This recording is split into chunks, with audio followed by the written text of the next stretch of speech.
I stood on a rickety stepladder, stretching to hang a "Congratulations Graduate" banner across our living room. The house buzzed with nervous energy as I prepared for Claire's party. My daughter was about to embark on a new chapter of her life, and I was determined to make this celebration perfect. "Mom, we're home." Claire's voice rang out, followed by the slam of the front door. I climbed down, brushing my hands on my jeans. "In here, sweetie." Claire burst into the room, her face glowing with excitement. My son Mike trailed behind, his usual teenage nonchalance momentarily replaced by a proud grin. "Mom, you won't believe it." Claire waved an envelope in the air. "I got the scholarship." My heart swelled. "Oh, honey, that's wonderful." I pulled her into a tight hug, then reached out to ruffle Mike's hair. Both my babies, making me so proud. Mike ducked away, but I caught the smile he tried to hide. Yeah. Claire's the golden child. We get it." "Oh, stop," I laughed, giving him a playful swat. "Now, who wants to help me finish decorating?" Claire's eyes widened as she took in the half-finished decorations. "Mom, you didn't have to go to all this trouble." "Nonsense," I said, waving away her concern. "It's not every day my daughter graduates high school and gets a full ride to her dream school." As we worked, I couldn't help but feel a twinge of melancholy. Frank should have been here, helping us celebrate. But he'd made his choice years ago when he walked out on our family. The doorbell rang, interrupting my thoughts. "I'll get it," Mike called, already halfway to the door. I heard the door open, followed by a familiar voice that made my blood run cold. "Hey, sport, long time no see." "Frank," I froze, my hand clutching a string of fairy lights. Claire shot me a worried glance. "Dad?" Mike's voice was a mix of confusion and hope. "What are you doing here? Can't a father come to celebrate his daughter's big day?" Frank's voice grew louder as he approached the living room. I took a deep breath, steeling myself. When Frank appeared in the doorway, I plastered on a smile that felt more like a grimace. "Frank, this is unexpected." He grinned, that same charming smile that had once made my heart flutter. Now it just made my stomach churn. "Come on, Susie. You didn't think I'd miss this, did you?" Before I could respond, Claire stepped forward. "Dad, it's good to see you, but we weren't expecting you." Frank's eyes narrowed slightly. "Well, I'm here now, and it looks like you could use some help." He gestured at the unfinished decorations. I opened my mouth to protest, but the delicate glass plate I was holding slipped from my fingers. It shattered on the hardwood floor, the crash echoing through the sudden silence. Frank tsked, shaking his head. "Still as clumsy as ever, Susie? Maybe if I was around more." Something inside me snapped. "Don't you dare, Frank. Don't you dare waltz in here after all this time and act like you have any right to be part of this family." His smile turned cold. "I have every right. I'm their father." "A father who left us high and dry," I shot back. "A father who missed every important moment in their lives for the past 3 years." Frank's facade cracked, revealing a flash of anger. "You're the one who kicked me out, remember? After you cheated on me." The words exploded from me, years of pent-up hurt and rage finally finding release. Claire gasped. Mike's face paled. Frank's eyes darted between our children and me. "Now, Susie, let's not air our dirty laundry in front of the kids." I laughed bitterly. "Oh, now you care about the kids? Where was that concern when you were sneaking around behind my back?" The room crackled with tension. Claire and Mike stood frozen, wide-eyed witnesses to the unraveling of their parents' carefully maintained pretense.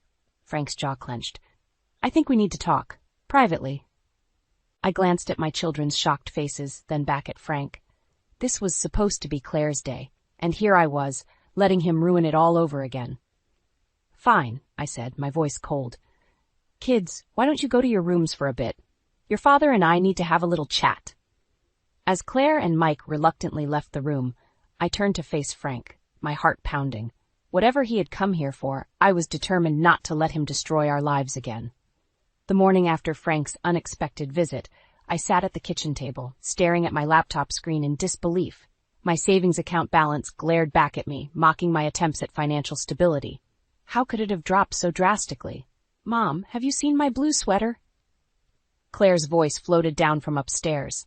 I closed the laptop with a snap. "Check the laundry basket, honey." As I heard Claire rummaging around, my mind raced. Bills, groceries, car repairs. I'd been juggling it all since Frank left, but this was different.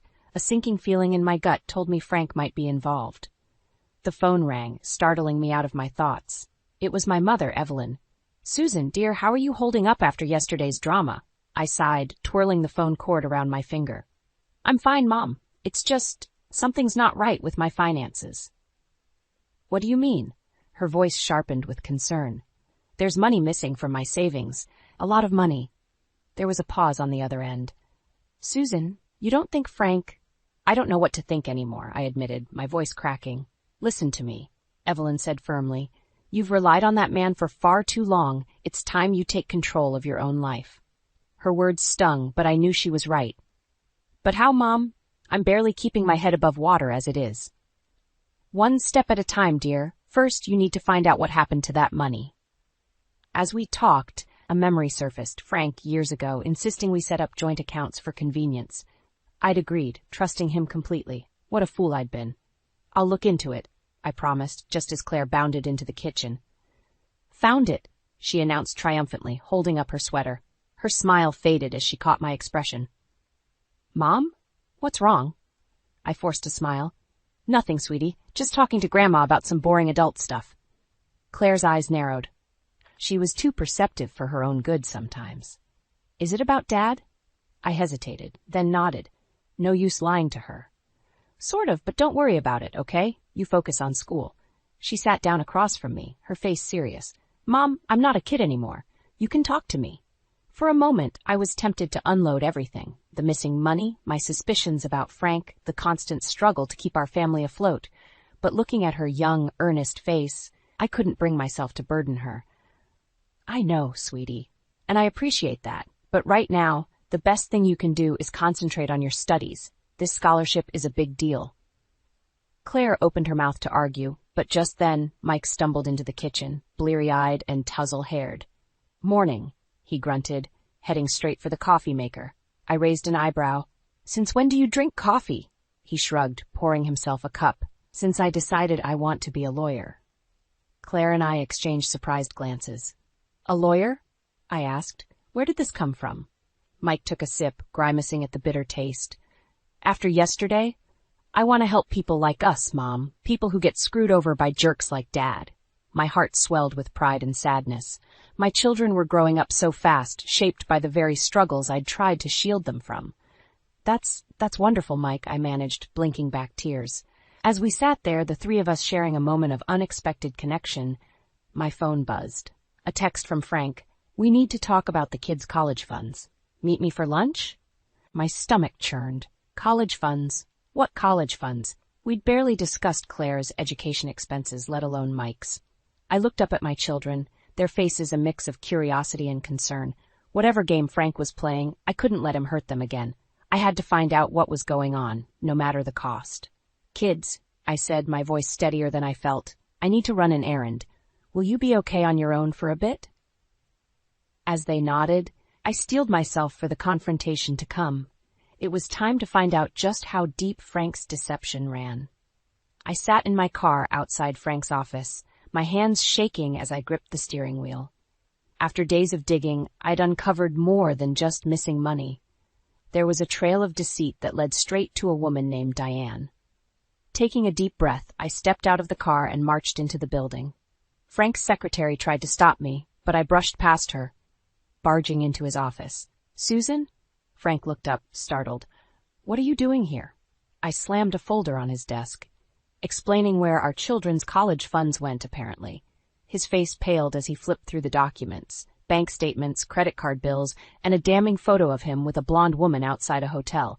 "How did you?" he started, but I cut him off. "Save it, Frank. I want answers, and I want them now." He leaned back, his shock morphing into that infuriatingly smug smile I'd grown to hate. "Come on, Susie, you're overreacting. It's just business." "Business?" I spat. "Is that what you call draining our accounts to wine and dine your mistress?" Frank's eyes narrowed. "Diane is not my mistress. She's a valuable business associate." "Oh, I'm sure she's very valuable," I retorted, my voice dripping with sarcasm. "Valuable enough to risk your children's future?" For a moment, guilt flashed across his face, but it quickly disappeared. "The kids will be fine. Claire has her scholarship, and Mike." "Mike wants to be a lawyer," I interrupted. Did you know that? Of course not, because you haven't been around. Frank stood up, his chair scraping loudly against the floor. Now listen here, Susan. What I do with my money is none of your business anymore. It is when it affects our children, I shouted, my composure finally cracking. Just then, his office door burst open. Claire and Mike stood there, their faces a mix of shock and anger. Dad? Claire's voice trembled. What's going on? Frank strained of color. Claire, Mike, this isn't... We heard everything, Mike said, his jaw clenched. How could you? I hadn't wanted them to find out like this, but there was no going back now. Kids, I'm so sorry. I didn't mean for you to... No, Mom, Claire interrupted, stepping forward. Don't apologize. You're not the one who should be sorry. Frank tried to regain control of the situation. Now, let's all calm down and discuss this like adults. Adults? Mike scoffed. You mean like how you've been acting? Stealing from us and lying about it? The room crackled with tension as Frank looked from face to face, realizing he was cornered. I can explain everything, he said weakly. Save it, Claire snapped. We don't want to hear your excuses. I felt a surge of pride mixed with heartache. My children were standing up for themselves, for our family, but at what cost? Frank's demeanor suddenly changed, his voice taking on a dangerous edge. Now you listen here, all of you. I've worked hard to provide for this family, and I won't be judged by a bunch of ungrateful. That's enough, I shouted, stepping between Frank and the kids. We're leaving, and Frank, don't you dare come near us again. As we turned to go, Frank called out, This isn't over, Susan. You can't keep my children from me. I paused at the door, looking back at the man I once loved. Watch me. We left Frank's office, the three of us united in a way we hadn't been in years. As we stepped into the sunlight, I realized this was just the beginning. Frank wouldn't give up easily, and we had a long fight ahead of us. But looking at Claire and Mike, their faces set with determination, I knew we'd face whatever came next together. For the first time in years, I felt strong, truly strong. Frank had underestimated me, us, for the last time. As we drove home in tense silence, I couldn't shake the feeling that our lives had just changed irrevocably. The truth was out, but at what cost? And what would Frank do next? I sat across from Carol at our favorite cafe, my hands wrapped tightly around a mug of lukewarm coffee. The events of the past few days swirled in my mind like a relentless storm. I just don't know what to do next, I confessed, my voice barely above a whisper. Carol reached across the table, squeezing my hand.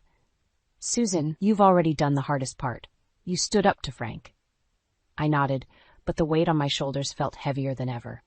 But what now? He's still their father. I can't just cut him out completely, can I? You can, if he's a threat to your family's well-being, Carol said firmly. Have you considered getting a restraining order? The thought had crossed my mind, but it felt so final. I don't know if I'm ready for that. Plus, the kids. Just then, my phone buzzed. A text from Claire. Mom, Dad's here. He's making a scene. Please come home. My heart raced as I showed Carol the message. I have to go, I said, already gathering my things. I'm coming with you, Carol insisted, leaving no room for argument. We rushed to my house, and I could hear the shouting before we even reached the front door. Inside, Frank was pacing the living room, his face red with anger. Claire and Mike stood together, looking both defiant and scared. Frank, I shouted, pushing past him to stand between him and the kids. What do you think you're doing? He whirled on me, eyes blazing. What am I doing? What are you doing, poisoning my children against me? You did that all on your own. Mike spat, his fists clenched at his sides. Frank took a menacing step forward, but Carol moved quickly, placing herself beside me. I think you need to leave, Frank, she said coolly. He laughed bitterly. Oh, so you've got your little support group now, Susan? Think you're strong enough to keep me away from my family? We're not your family anymore, Claire said, her voice shaking but determined. You lost that right when you chose her over us. Frank's face contorted with rage. You ungrateful little? That's enough, I shouted, surprising even myself with the force of my voice. Get out, Frank, now, or I'm calling the police. For a moment, I thought he might actually strike me, but then, deflating slightly, he backed towards the door. This isn't over, Susan. You can't keep my kids from me forever. As the door slammed behind him, the house fell into an eerie silence. I turned to Claire and Mike, pulling them into a tight hug. Are you okay? Did he hurt you? They shook their heads, but I could feel them trembling against me. "Mom," Mike said, his voice muffled against my shoulder, "I think we need to do something more. He's not going to stop." I pulled back, looking at their faces, so young, yet bearing the weight of adult concerns. "You're right," I said softly. "We can't live like this anymore." Carol approached, her expression grave. "Susan, I hate to say it, but I think it's time to consider legal action. A restraining order, maybe even full custody." The thought made my stomach churn, but I knew she was right. This wasn't just about me anymore. It was about protecting my children. Just then my phone rang. It was my mother, Evelyn.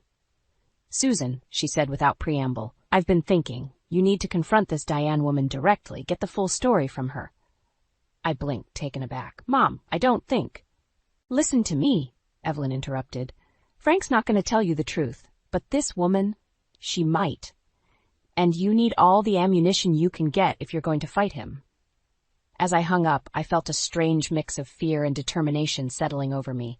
My mother's words echoed in my head, mingling with the memory of Frank's threats and my children's frightened faces. I looked at Claire and Mike, then at Carol. They were all watching me, waiting to see what I'd do next. In that moment, I knew I had to make a decision that would change everything.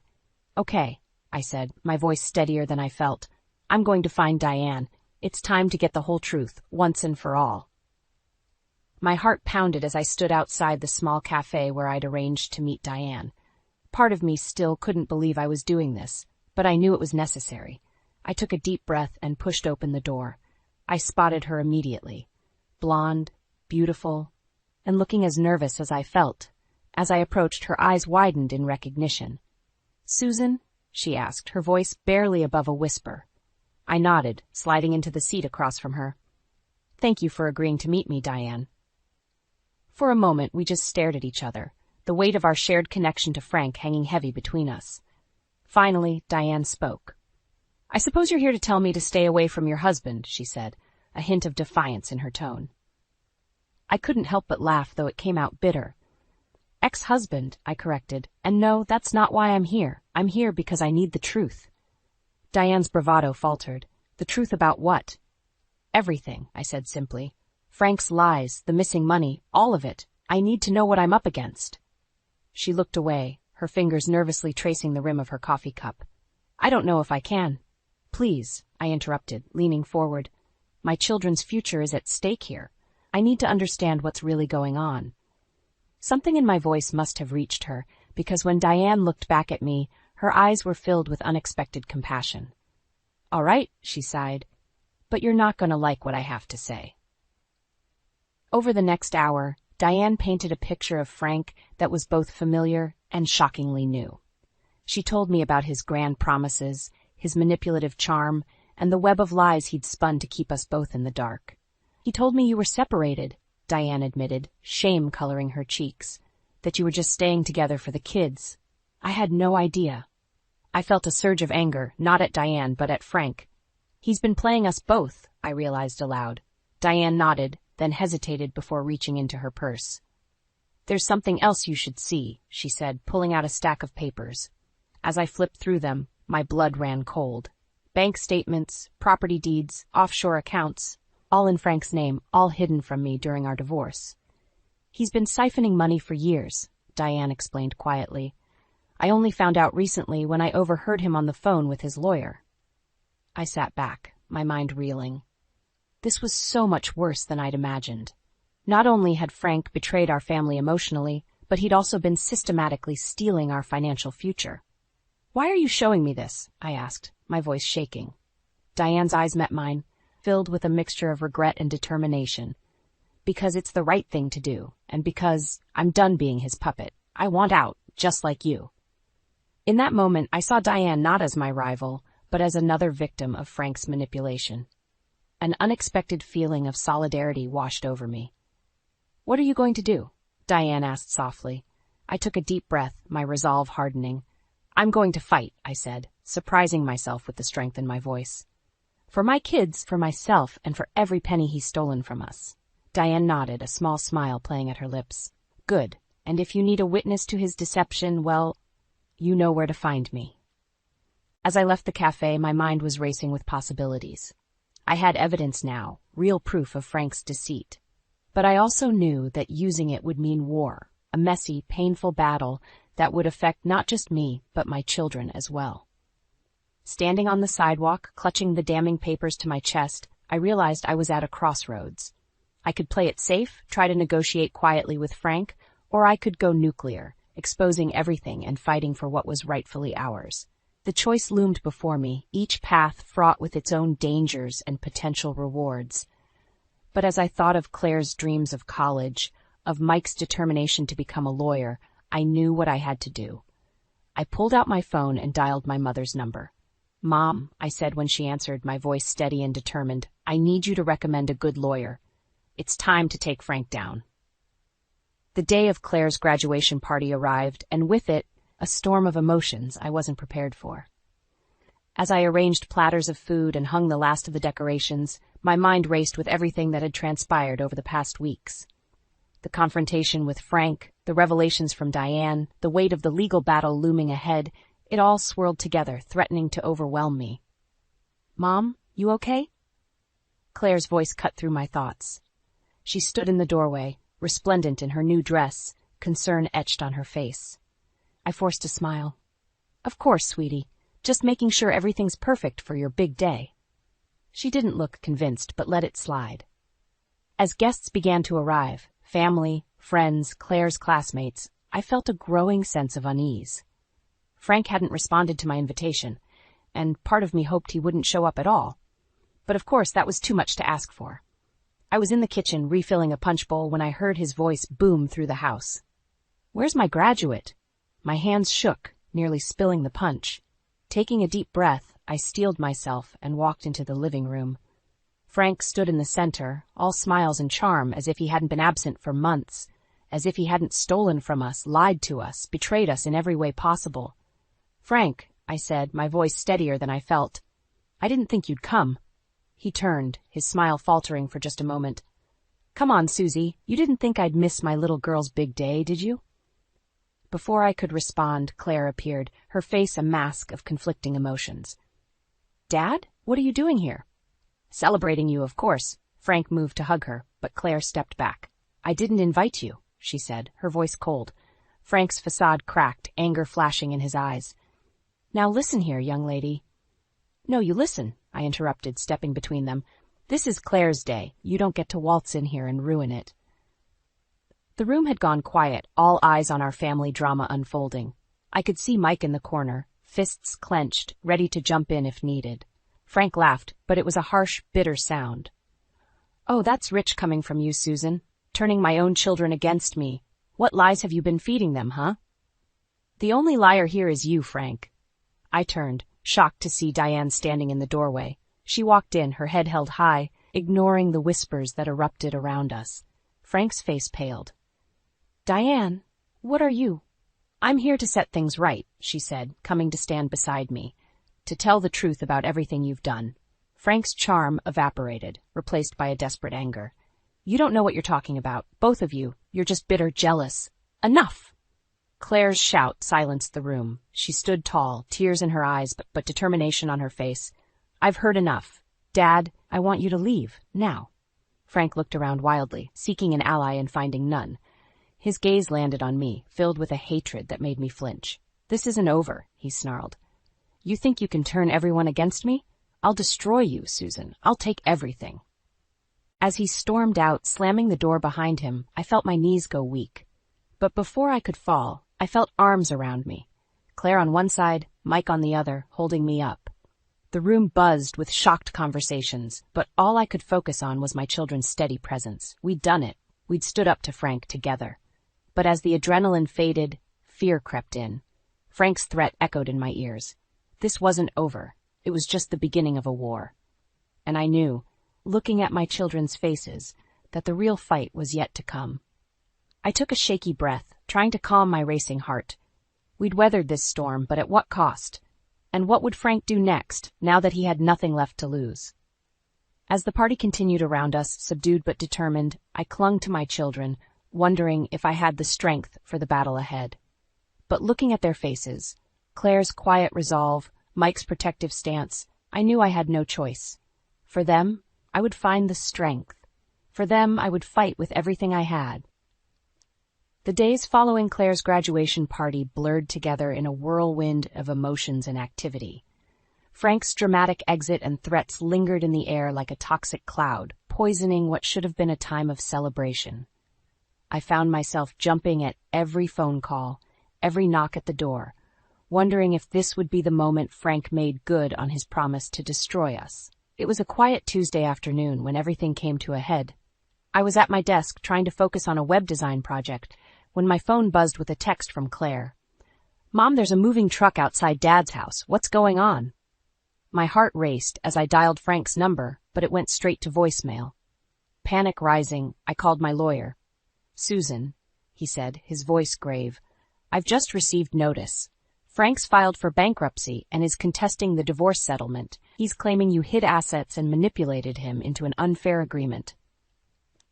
The room spun around me. "That's ridiculous. He's the one who—" "I know," my lawyer interrupted, "but he's playing hardball. We need to move fast."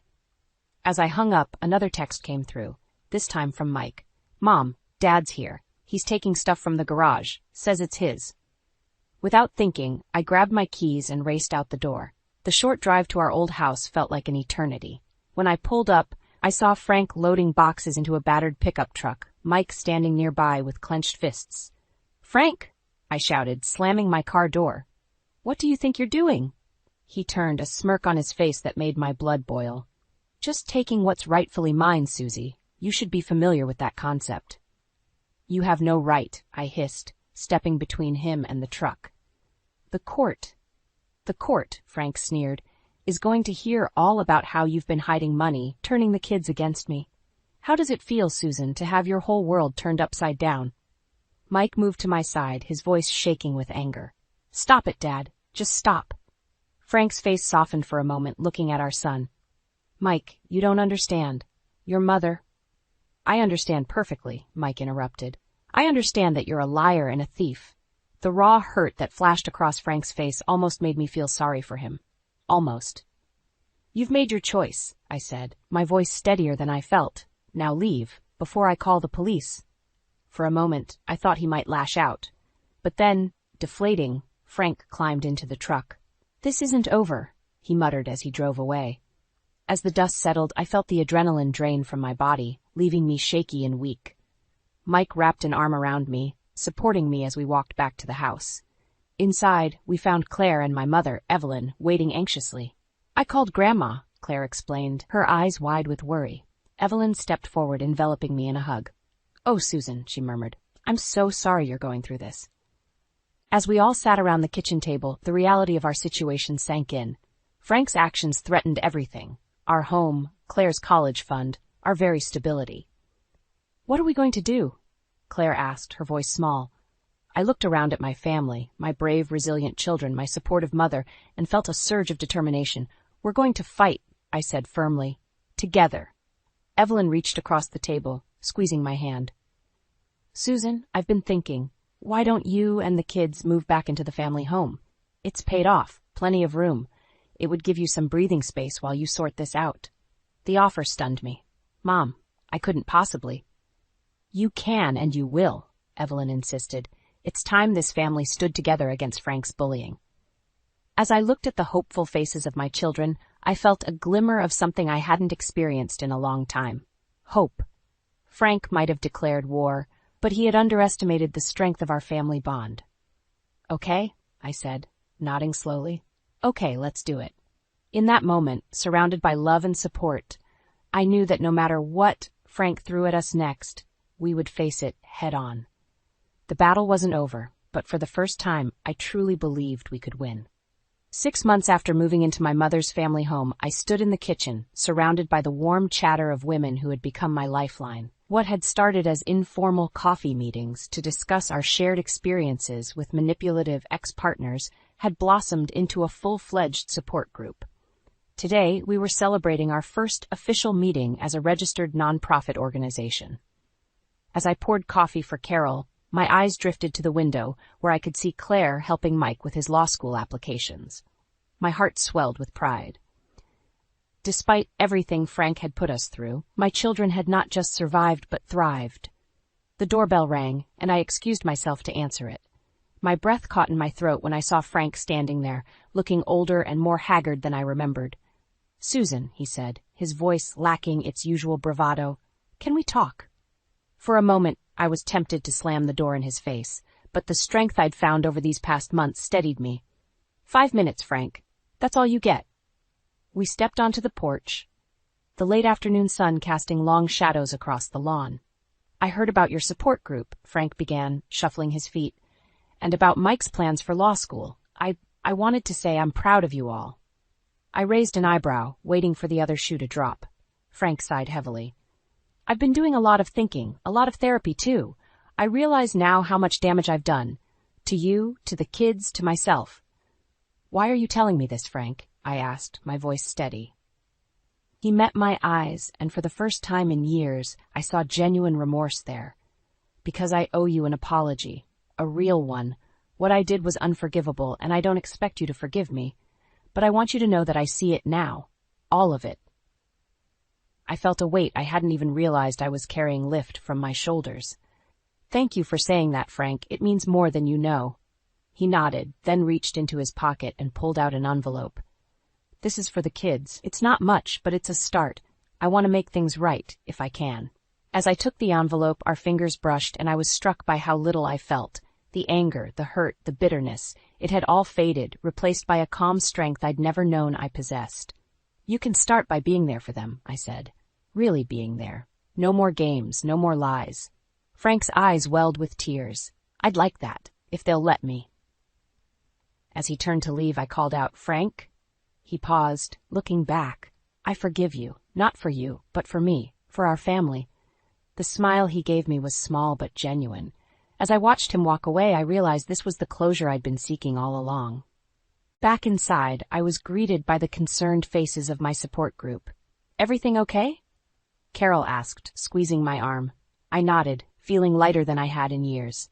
"Everything's perfect." Later that evening, as Claire, Mike, and I sat around the dinner table with my mother, I looked at the faces of the people I loved most in the world. We had weathered the storm together, emerging stronger and more united than ever. "I have an announcement," I said, my heart full. "I've decided to go back to school. I want to get my degree in social work." The table erupted in cheers and congratulations. As Claire hugged me tight and Mike grinned with pride, I caught my mother's eye. She nodded, a knowing smile on her face. In that moment, I knew that whatever challenges lay ahead, we would face them together. Frank's betrayal had nearly broken us, but in piecing ourselves back together, we had created something even stronger. A family bound not just by blood, but by choice, by resilience, and by an unshakable love. As I looked around at my children, my mother, and thought of the women in my support group, I realized that this right here, was my happy ending. Not a fairy tale, not a perfect resolution, but something real and hard-won, a life rebuilt on my own terms, surrounded by love and support. And for the first time in a long time, I was excited about what the future held.